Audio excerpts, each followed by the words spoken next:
Oui, docteur Salnave, il semble qu'il y a une petite mécompréhension des choses au niveau de la population.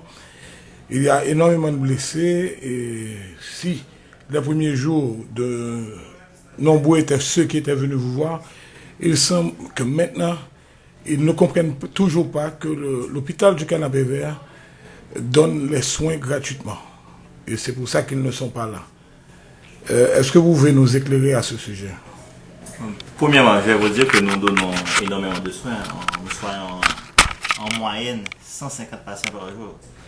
Actuellement là, et nous avons 3 blocs opératoires de fortune qui fonctionnent avec l'aide des Français. Donc ça fait moins de 150 patients qui sont traités par jour. Mais ce qui nous empêche de faire plus, c'est le manque de matériel. Nous n'avons pas de stérilisation, nous n'avons pas d'instruments chirurgicaux et nous n'avons pas de matériel. Après un séisme pareil, la majorité des patients souffrent de fractures. Et les fractures, comme vous le savez, doivent être traitées avec des moyens, des fixateurs externes, des clous, des vis. Nous n'avons absolument pas ça en réserve. Donc nous attendons qu'on nous en apporte. Dès que nous aurons ce matériel-là, nous serons en mesure d'offrir des soins beaucoup plus intéressants à la population. Et quels sont les problèmes que vous rencontrez le plus couramment à part les fractures?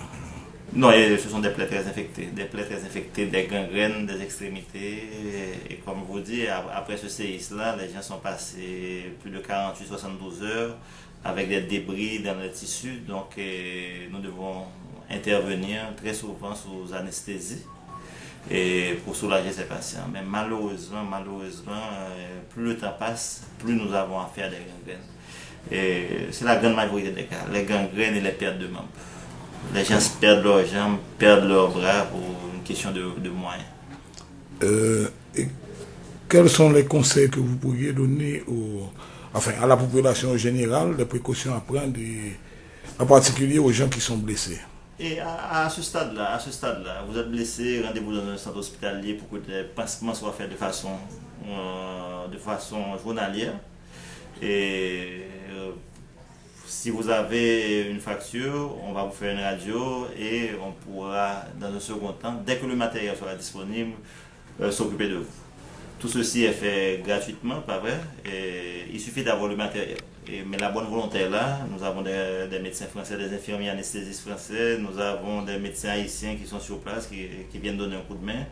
Et s'il y avait le matériel, ça irait beaucoup plus vite et on pourrait soulager une plus grande partie de la population. Je vous remercie, docteur. À votre service.